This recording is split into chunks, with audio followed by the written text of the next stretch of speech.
Perguruan Tinggi Ilmu Komunikasi Universitas Sriwijaya 2015-2010. Pengalaman kerja mata elang production sebagai marketing dan videografi. Pengalaman magang RT sebagai marketing dan fasilitator trainer. Capaian direct fotograf film mau adalah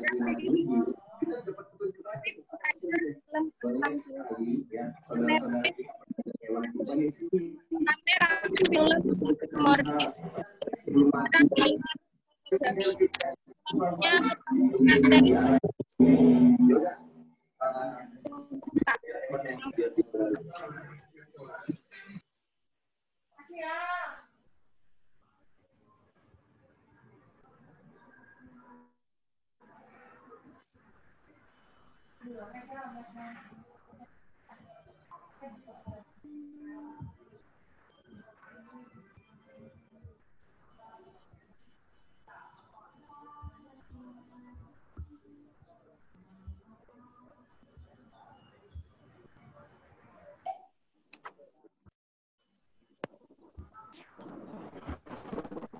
ada Kak Imam Aryadi, dipersilakan.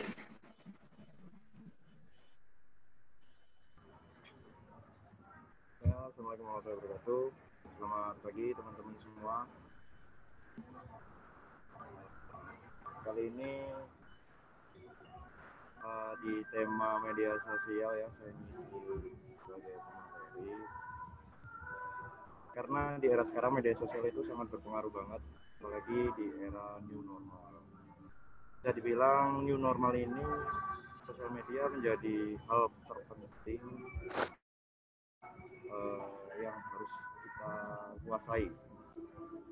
Nah, pengertian media sosial sendiri itu adalah sebuah teknologi yang memakai sistem teknologi web 2.0 pada masanya. Seiring berjalannya waktu, sekarang mulai berkembang lagi di 4.0. Nah, banyak media sosial yang ada di dunia ini. Yang pertama ada blog, ada alat komunikasi online,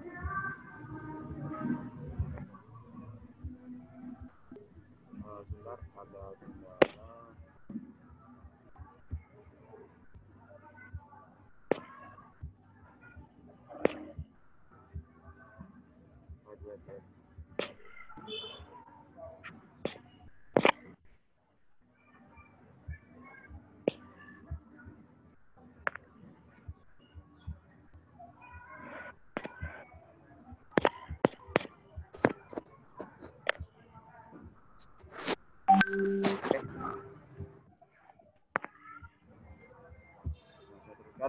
dan banyak lagi media sosial, yaitu ada kayak kita bermain game itu juga termasuk media sosial, kita interaksi dengan orang lain.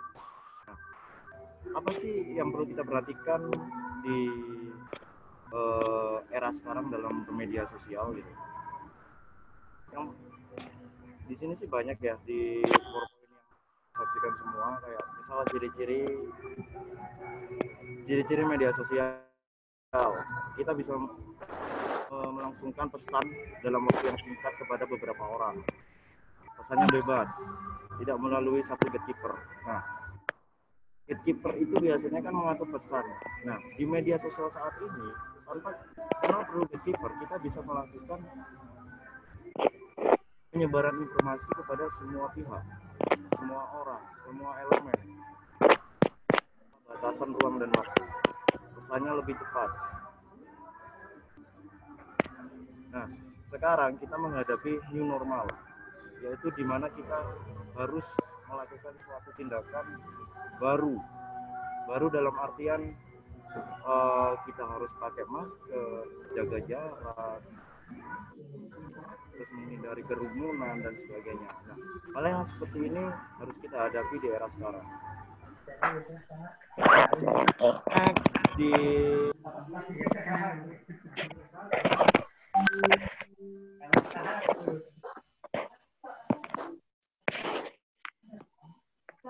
Ya, PowerPoint-nya ya. Saya langsung ke materi aja ya. Ya, boleh apa?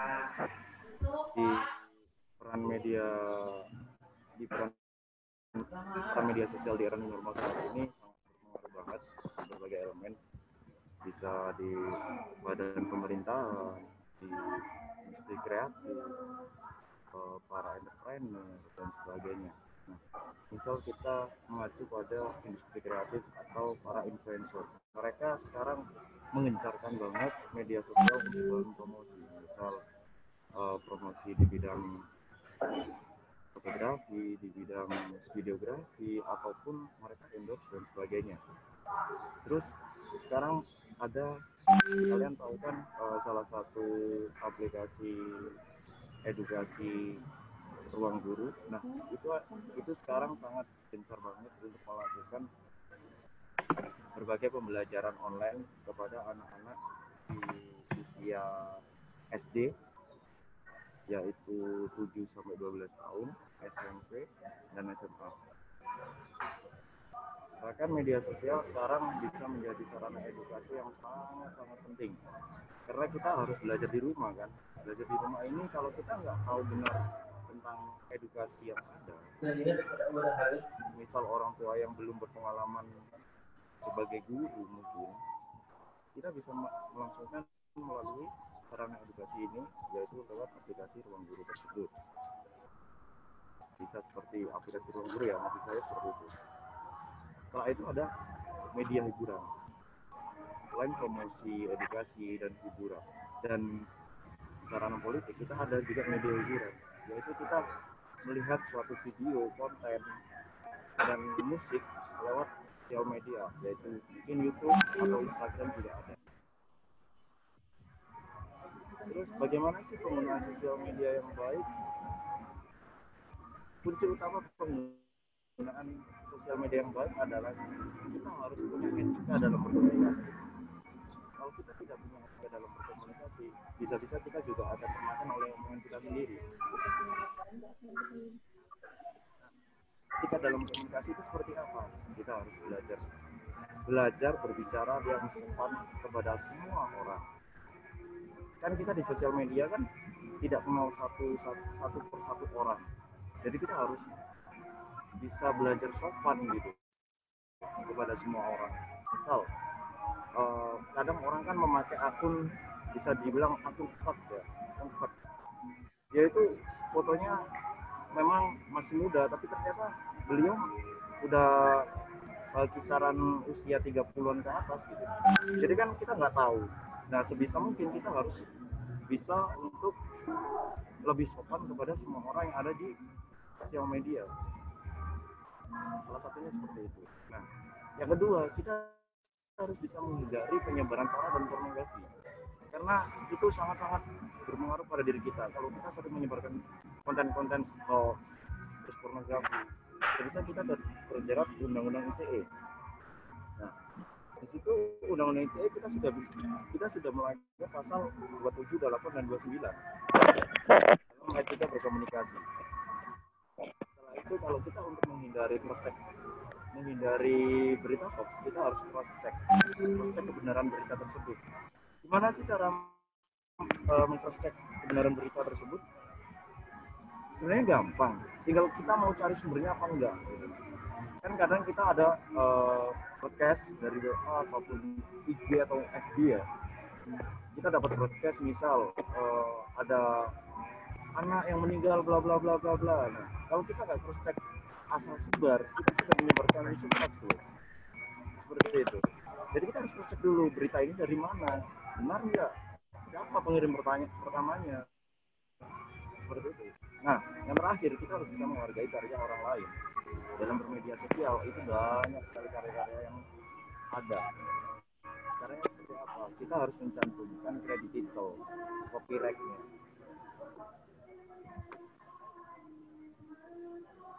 Oke, ada. Jadi gini, udah terdengar ya teman-teman? Kita masuk lagi, saya ulangi lagi pada etika berkomunikasi ya, penggunaan sosial media yang baik. Saya ulangi lagi, dalam etika berkomunikasi. Kalau kita di jejaring sosial media, kita harus punya etika berkomunikasi. Kalau kita tidak punya etika, bisa-bisa kita terjebak dalam pasal 27, 28, 29 di Undang-Undang ITE. Sanksinya itu sangat-sangat berat. Sanksi pasal 30, 31 sampai 38 itu Undang-Undang ITE. Nah, yang kedua, kita hindari penyebaran sara dan pornografi. Caranya seperti apa? Kalau kita mendapatkan konten hoax, kita harus cek kebenarannya di mana. Jangan asal sebar aja gitu. Dan jangan melecehkan orang lain. Itu salah satu unsur sara ya. Terus yang terakhir, menghargai karya orang lain. Nah, cara kita untuk menghargai karya orang lain di sosial media adalah mencantumkan kredibilitas atau copyright. Ya, kalau yang ini saya sering mendapatkan karya saya dipakai orang lain tanpa pengetahuan saya. Oke, bentar, apa yang saya lepas dulu maksudnya ya.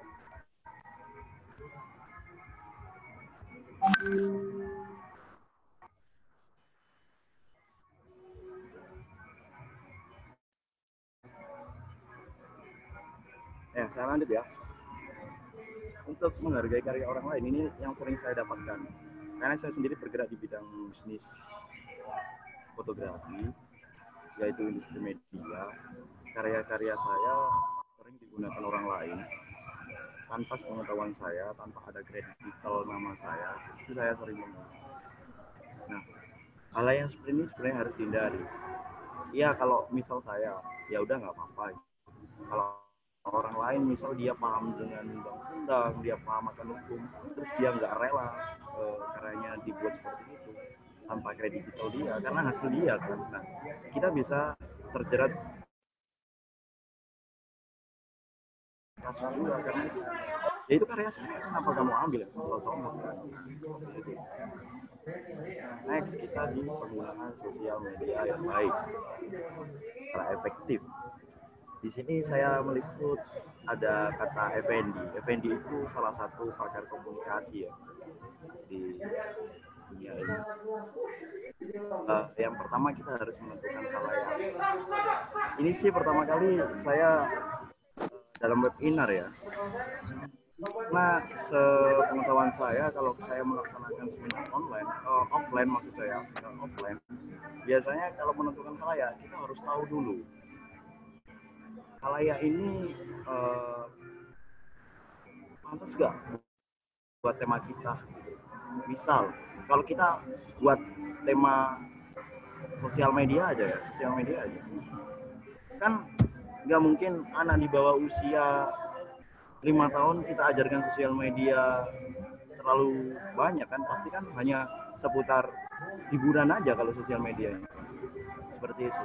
Jadi kita harus menentukan khalayak mana sih yang pantas, sasaran mana sih yang tepat untuk tema kita gitu. Apakah mereka ini mendengarkan hanya ingin tahu, atau bisa mendukung faktor di mana setelah tahu dia akan bertindak gitu. Atau setelah tahu dia merasa senang seperti itu. Setelah itu pemilihan media komunikasi. Nah, kalau offline pemilihan media komunikasinya itu kita bisa langsung tatap muka. Setelah tatap muka, kalau online kita bisa lewat kayak seperti ini, lewat Zoom, media komunikasi online kan, lewat Zoom, atau ada live streaming Instagram atau YouTube dan sebagainya. Pemilihan media komunikasi itu sangat berpengaruh juga. Apalagi sekarang kan kayak misal kita di tempat yang susah sinyal, meskipun pemilihan media komunikasi kita bagus, kalau sinyal nggak ada ya percuma juga kan, seperti itu. Setelah itu next, tujuan pesan komunikasi. Tujuannya apa sih kita membuat suatu tema tersebut untuk sasaran yang anak muda misal? Tujuannya apa? kalau saya langsung mengutip dengan tema yang sekarang, efektivitas media sosial di era new normal, ya supaya kita tahu bahwasanya media sosial di era sekarang itu harus dimaksimalkan secara efektif. Karena saya sendiri merasakan banget dampaknya.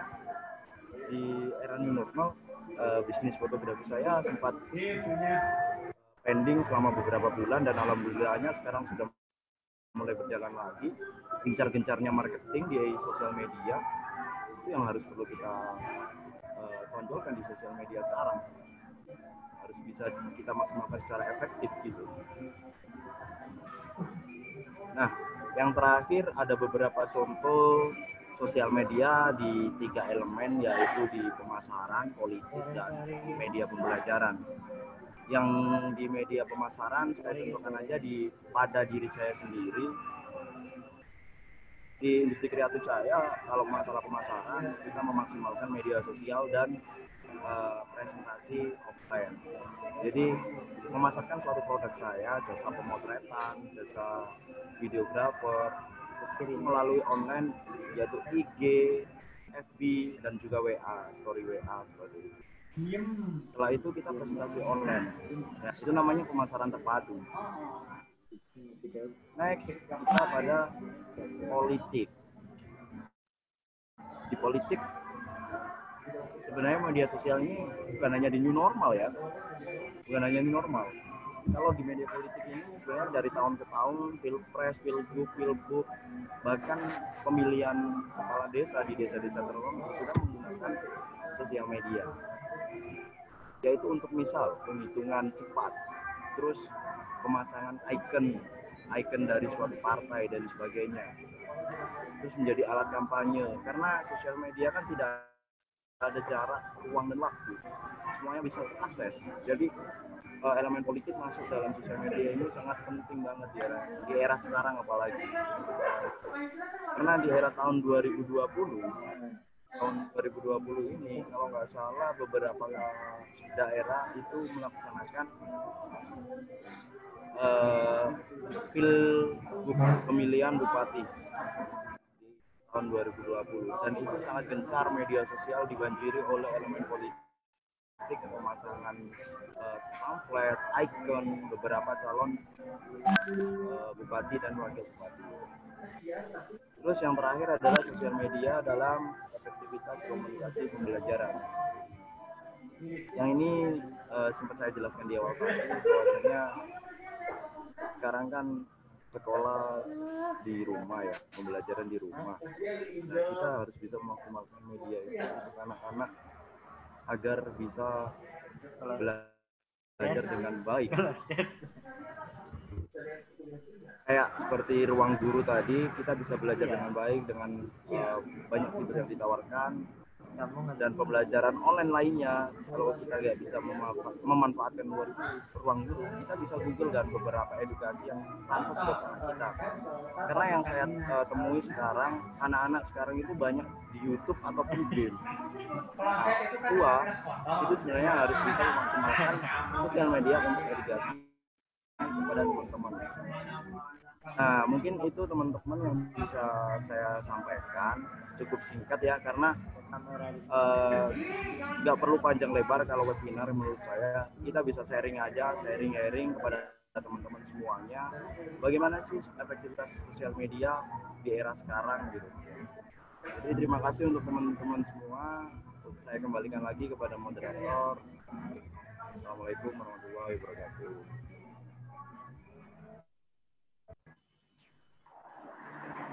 Ya, terima kasih kepada pemateri disampaikan. Untuk itu, mungkin dari teman-teman ada yang ingin ditanyakan mengenai bagaimana sih efektivitas penggunaan media sosial. Mungkin ada yang ingin bertanya, silahkan.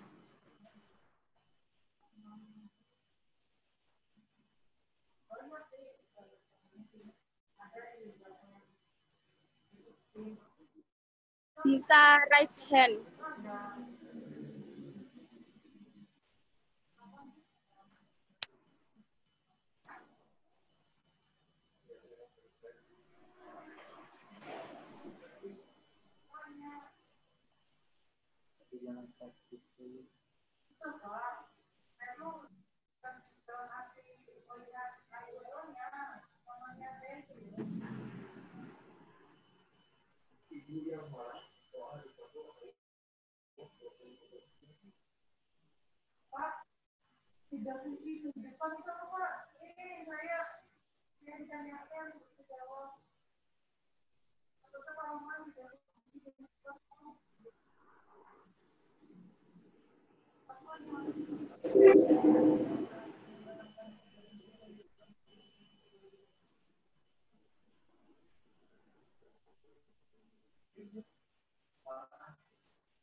Halo teman-teman.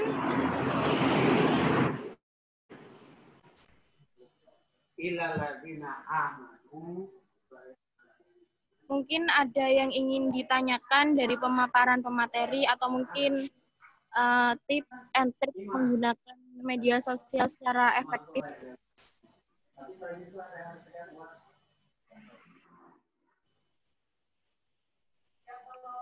Pertanyaan bisa ditulis di chat.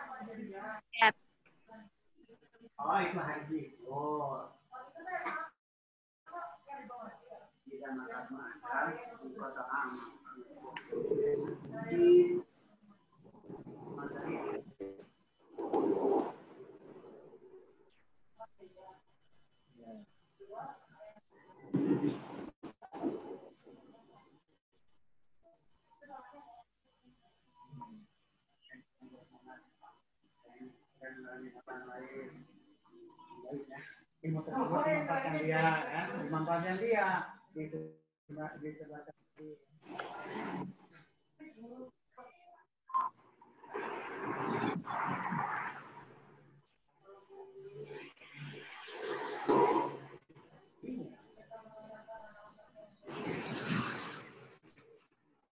Bagaimana teman-teman?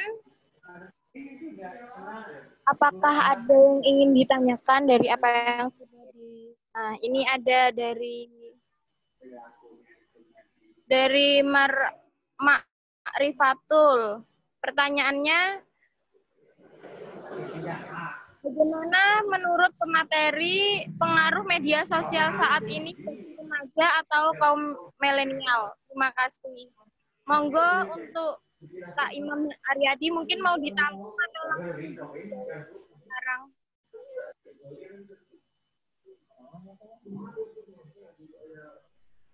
Oke, langsung saya jawab aja ya, Kak. Jadi gini, pengaruh media sosial saat ini bagi remaja dan kaum milenial di era sekarang.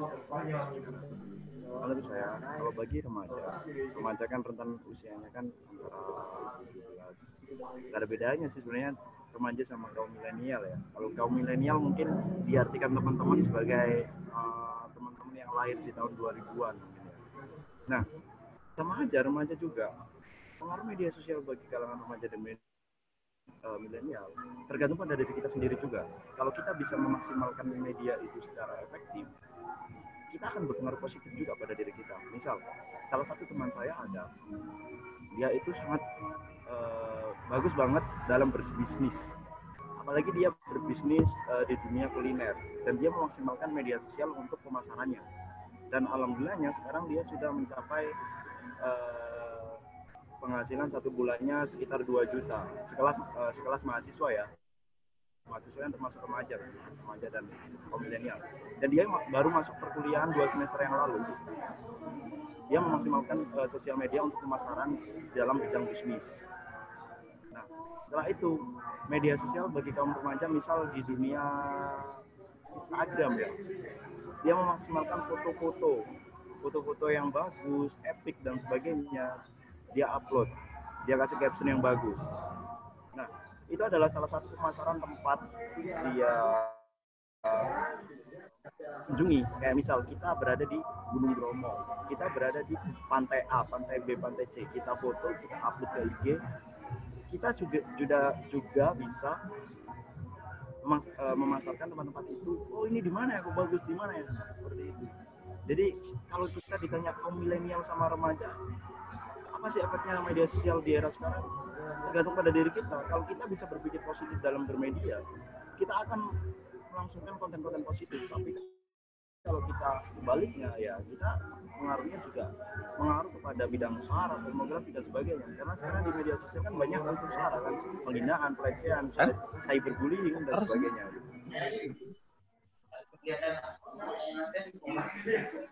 Oke, pertanyaan pertama, apakah sudah terjawab?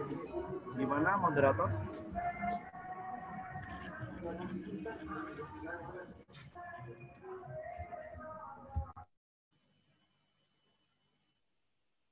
Bagaimana Mbak Makrifatul? Apakah pertanyaannya sudah terjawab? Sudah cukup jelas atau masih ada yang perlu diperjelas lagi? Mungkin kita bisa langsung ke pertanyaan selanjutnya ya. Ya, sudah. Pertanyaan kedua dari Kak Halim. Sesuai dengan pengalaman pemateri mengenai hasil karya yang disalahgunakan oleh orang lain, bagaimana strategi pemateri untuk meminimalisir hal tersebut? Oke, terima kasih untuk Halim. Ini sesuai dengan bidang saya ya, sangat-sangat berpengaruh. Dulu pernah ada ini. Sesuai pengalaman saya, kalau strategi yang pertama kita pakai foto ya. Kalau foto kita pakai watermark. Dan otomatis watermark itu bisa mungkin taruh agak ke tengah biar nggak bisa di crop. Kalau di crop biasanya itu resolusinya juga akan berpengaruh dan itu sudah bisa dibilang plagiasi. Saya biasanya kalau foto pakai watermark. Nah, kalau video biasanya kan saya nyupir drone nih.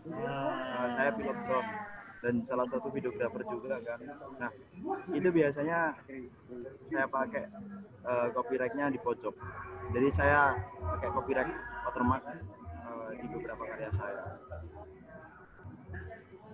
Kayak misal kalau kita video atau fotonya di bidang komersil yang berbayar ya, aku pakai watermark. Tapi kalau untuk hal-hal biasa kayak upload biasa, ya nggak pakai watermark karena memang buat apa sih, nggak masalah gitu kan, nggak komersil. Tapi pernah kejadian sih di kampus saya, salah satu karya saya diambil oleh salah satu jurusan lain dan diakui, tapi dia nggak punya file mentahnya. Nah, di situ kita bisa perdebatkan secara offline. Kita dipertemukan langsung, kita tunjukkan hasil aslinya. Strateginya kita komunikasi secara bagus saja ya, jangan cepat yang terlalu berlebihan. Karena itu juga diikutkan lomba. Jadi karya saya diikutkan lomba dengan diakuinya. Setelah itu di cross-check, dia kalah karena memakai hasil karya orang lain. Seperti itu. Jadi strateginya pakai watermark dan sebisa mungkin karya-karyamu itu simpan file-file aslinya. Seperti itu. Terima kasih untuk semuanya. Silakan.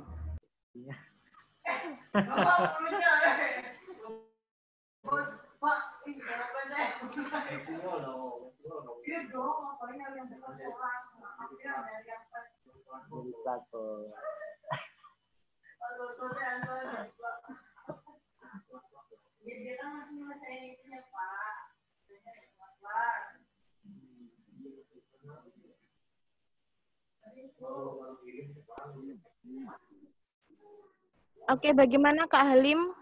Sudah jelas jawaban dan penjelasan dari pemateri? Kita bisa ke pertanyaan selanjutnya dari Kak Yusril.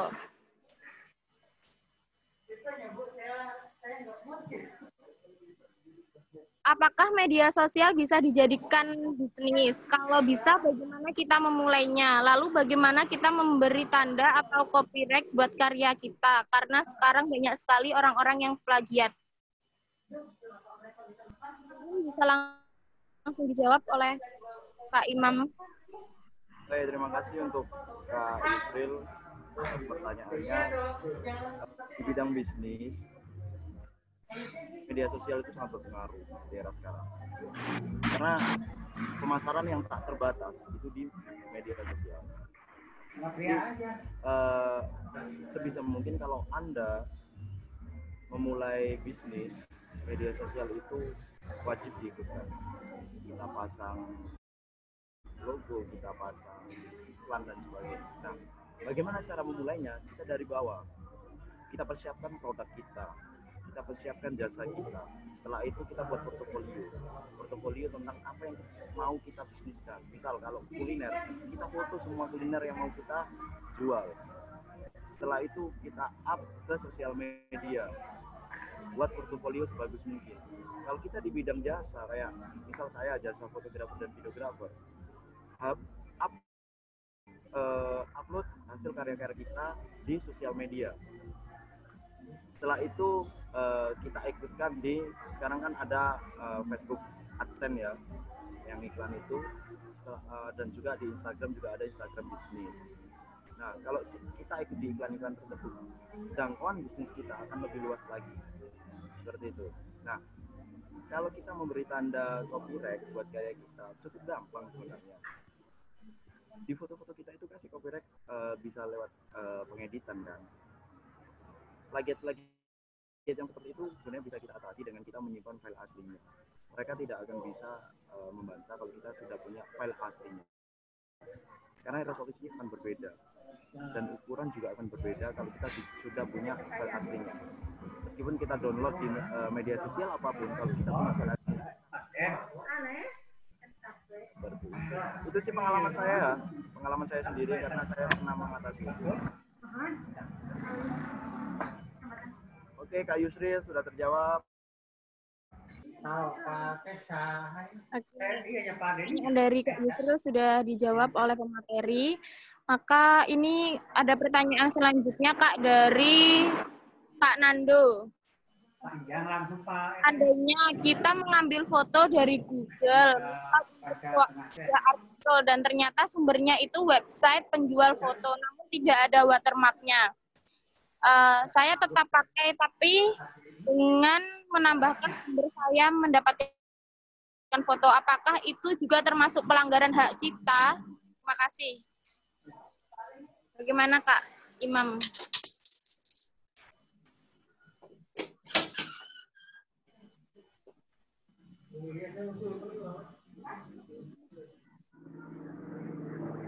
Oke, terima kasih untuk kakak yang bertanya. Sebenarnya itu sudah mencantumkan sumber, jadi kita bisa dibilang tidak plagiasi, tidak melanggar. Karena kita mendapatkan sumbernya, kita mendapatkan fotonya dari sumber websitenya kan. Kayak misal gini, saya contohkan aja. Website penjual foto. Website penjual foto itu ada yang namanya Shutterstock, ada Pinterest, ada juga Freepik. Nah, kita ambil di situ kan ada yang gratis, ada free, maksudnya free. Di website penjual foto itu ada yang free. Kita ambil aja yang free. Kita cantumkan websitenya. Misal kita ambil dari Shutterstock. Foto ini diambil dari Shutterstock. Kan itu free. Kalau free bisa diambil, tapi kalau berbayar itu nggak bisa diambil. Sepengalaman saya, kalau yang berbayar itu nggak bisa diambil dengan cuma-cuma. Seperti itu, Kak. Mungkin ada pertanyaan lain atau kalau belum terjawab bisa didiskusikan lagi. Pengalaman saya seperti itu sih.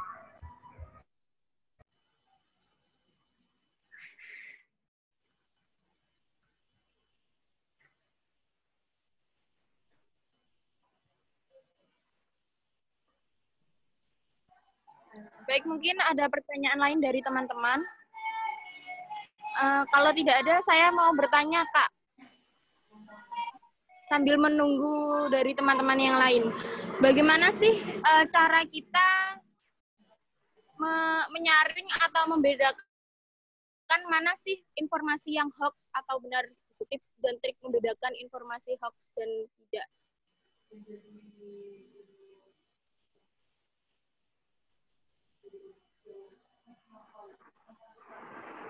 Oke, terima kasih Kakak moderator. Gini, saya pernah bekerja sebagai wartawan di salah satu media. Saya pernah meliput di Sleman ya, di Sleman itu tentang balap liar. Nah, berita itu saya up dan pernah terjadi berita itu diedit ulang oleh seseorang, terus di share lewat WA. Saya pernah share lewat WA, tapi dengan catatan nama saya, penulisnya nama saya, dan itu pernah sampai ke bukan ranah hukum ya sebenarnya. Kita selesaikan secara kekeluargaan. Sebenarnya dia penyebar hoax. Nah, bagaimana cara membedakannya? Sebenarnya gampang. Kita cross check langsung kepada satu. Di situ kan pasti ada nama penulis atau penerbit atau apa ya. Cross check berita tersebut ke situ. Atau nggak gitu kita tanya kepada yang nge-share beritanya. Kamu dapat dari mana berita ini? Kamu dapat dari mana? Kira-kira valid nggak? Kamu punya datanya nggak? Yang penting ada data. Kalau kita sudah main data, kita pasti menang. Dan waktu itu ada 1-2 orang yang konfirmasi langsung kepada saya, meskipun yang tercantum nama saya, dia langsung lihat di Instagram, FB dan sebagainya, menghubungi saya lewat DM. Apakah benarkah Anda menulis hal yang seperti ini? Dan saya jawab, itu tidak benar karena tulisan saya itu di crop, tulisan saya dia dituang.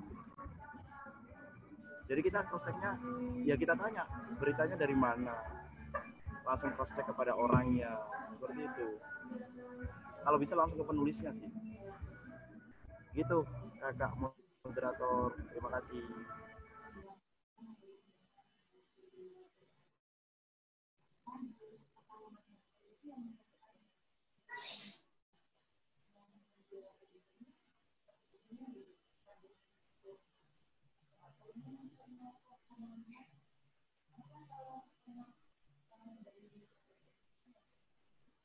Ya baik, terima kasih untuk jawabannya, sangat jelas sekali. Nah, selanjutnya ini ada pertanyaan Kak dari Kak Linda Mila.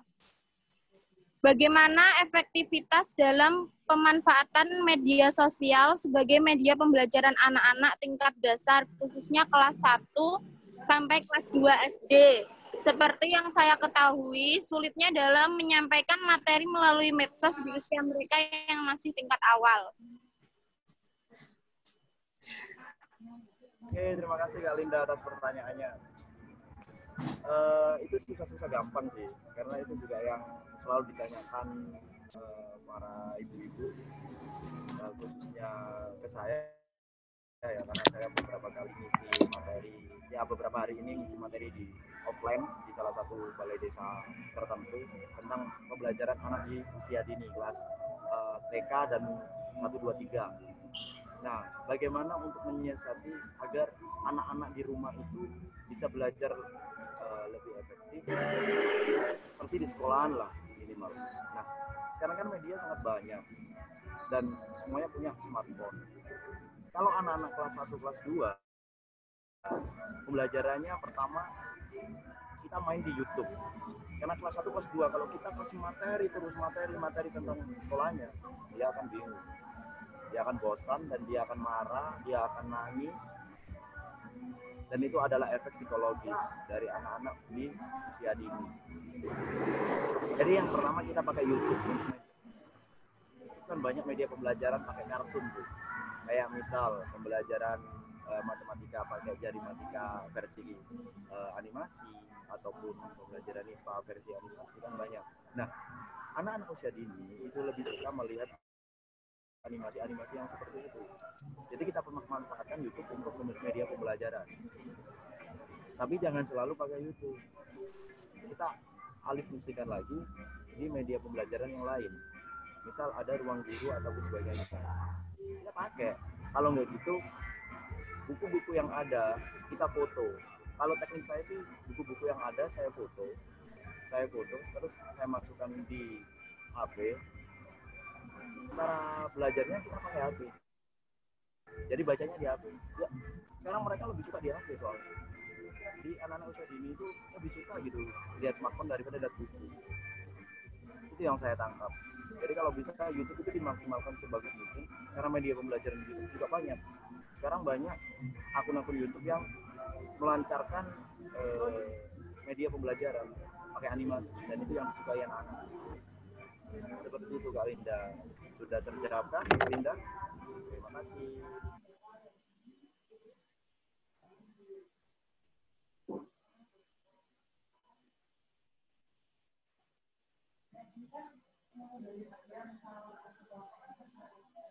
Bagaimana, terima kasih Kak atas jawabannya. Bagaimana teman-teman, masih ada yang ingin ditanyakan mengenai penggunaan media sosial secara efektif?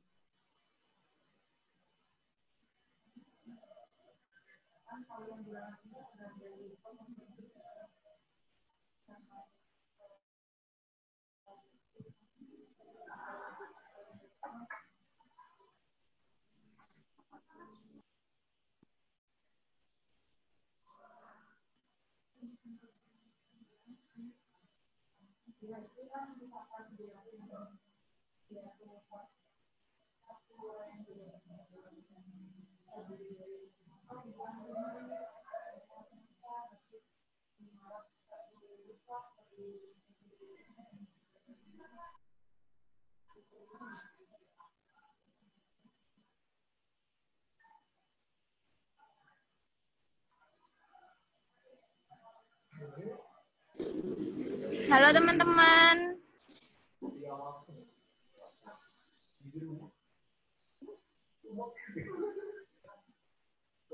Masih ada yang ingin ditanyakan, masih ada yang kurang jelas atau seperti apa?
Baik.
Baik, mungkin masih ada yang ingin ditanyakan.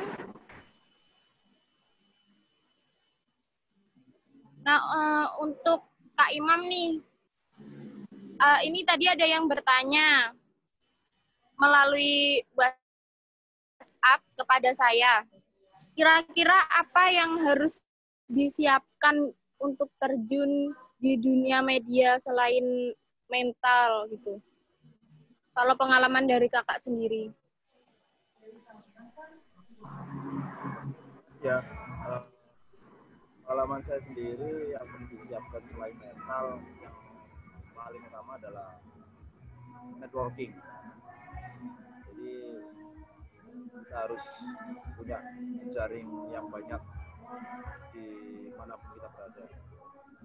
Karena kalau kita nggak punya koneksi di segala tempat, kita akan susah untuk masuk. Terus yang kedua adalah wawasan kita tentang media tersebut. Seperti dulu saya pertama kali terjun di Trans TV Jatim. Yang pertama kita dalami dulu Trans TV itu apa, setelah itu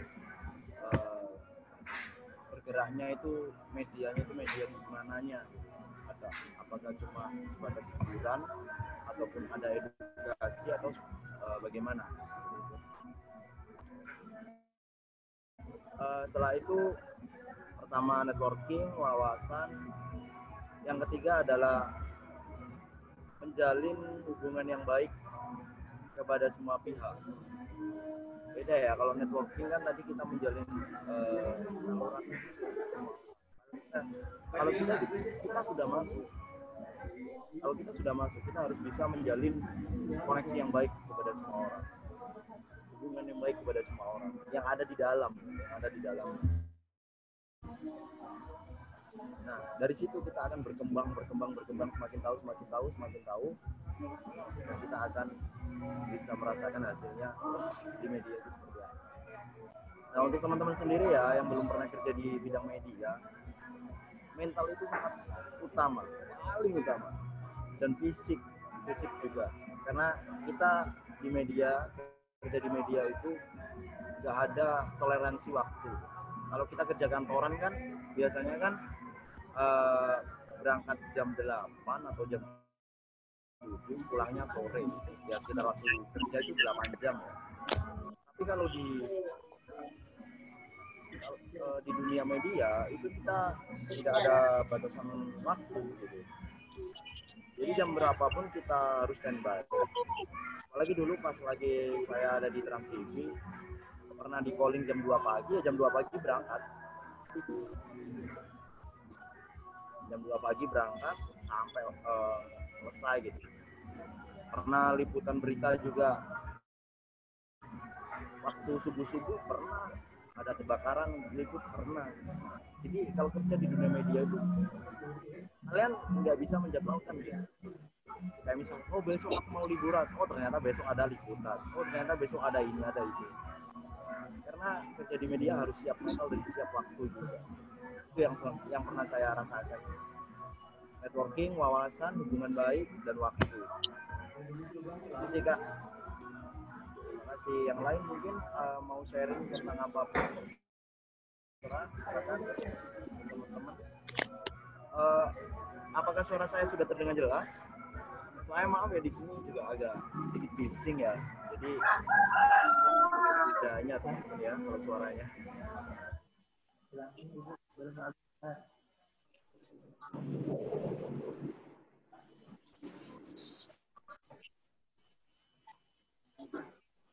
Iya, terima kasih Kak untuk jawabannya.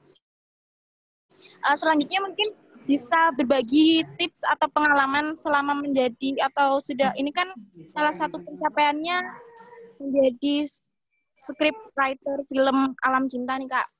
Kira-kira apa sih yang harus diperhatikan gitu untuk seorang penulis skrip, penulis naskah film gitu?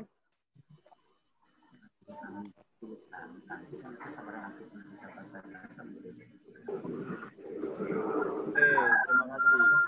Script writer itu penulis skenario percakapan karena kosakata juga sangat berpengaruh. Terus yang kedua,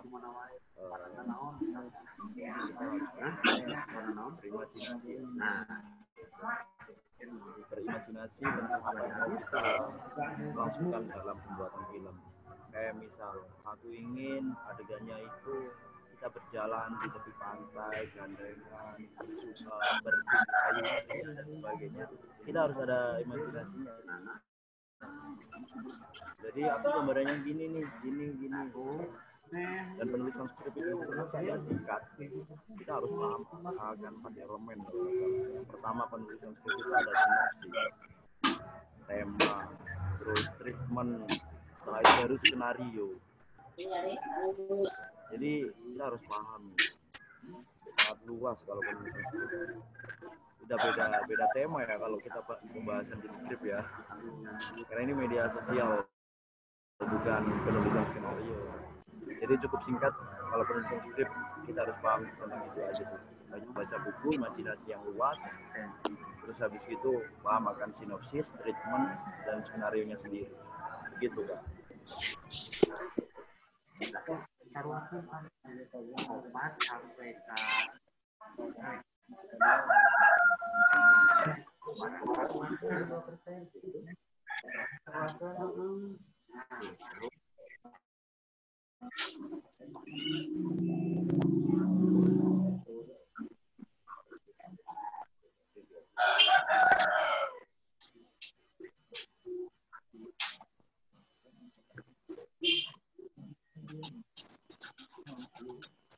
Ya, terima kasih Kak Imam Aryadi atas jawabannya, cukup membantu.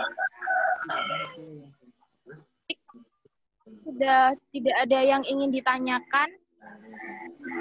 Mungkin bisa kita akhiri webinar pada pagi hari ini.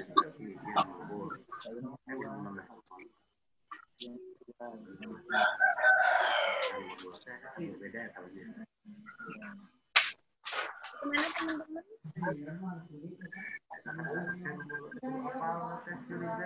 Ada pertanyaan atau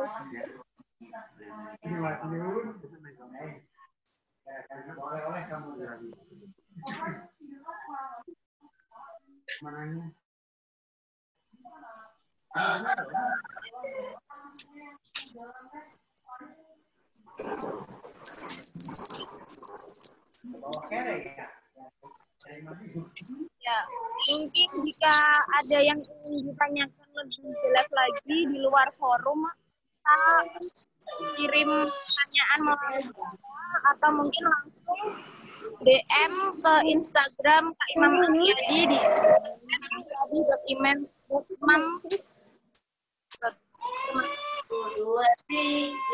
sudah cukup jelas, sudah dipaparkan materi.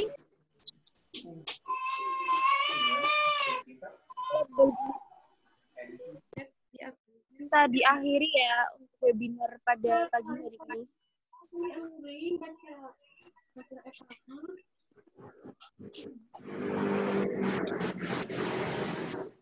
Ya, terima kasih Kak Imam Aryadi atas ilmu yang sudah diberikan semua.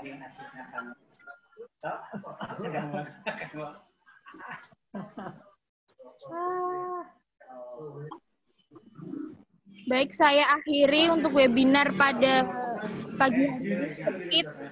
Kesimpulannya bahwa jangkauan penggunaan media sosial ini sangat luas. Maka kita harus menggunakan media sosial dengan bijak dan efektif sesuai dengan keperluan dan kebutuhan kita.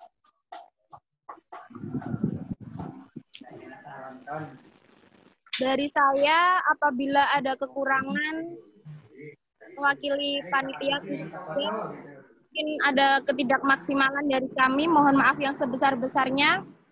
Akhir kata, billahi taufiq wal hidayah. Assalamualaikum.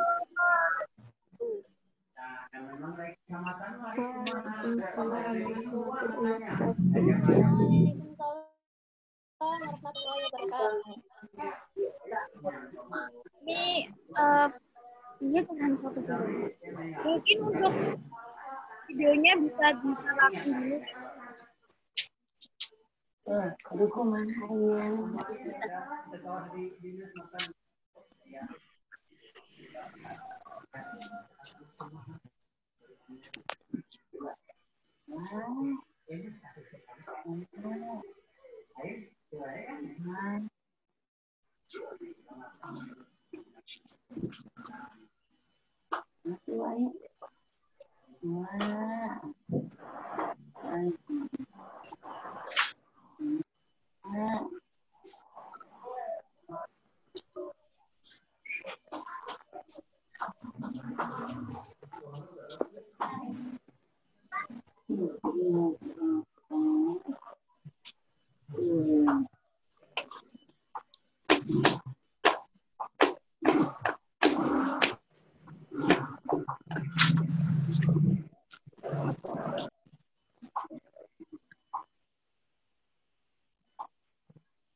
Jadi sih, ngomong di luar.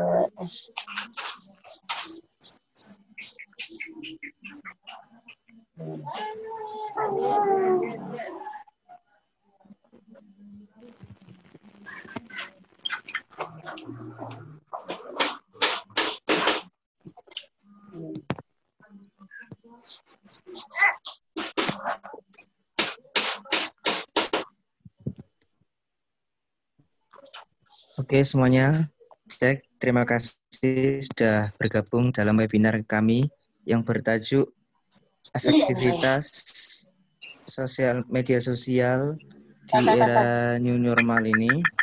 Terima kasih atas partisipasinya. Dan untuk link absensinya, insya Allah nanti menyusul maksimal hari ini ya.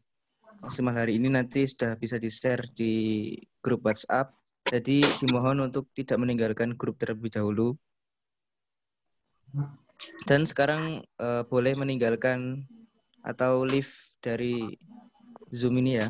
Monggo. Terima kasih. Wassalamualaikum warahmatullahi wabarakatuh. Waalaikumsalam warahmatullahi wabarakatuh. Kami mohon maaf sebesar-besarnya apabila ada kesalahan baik yang kami sengaja ataupun tidak.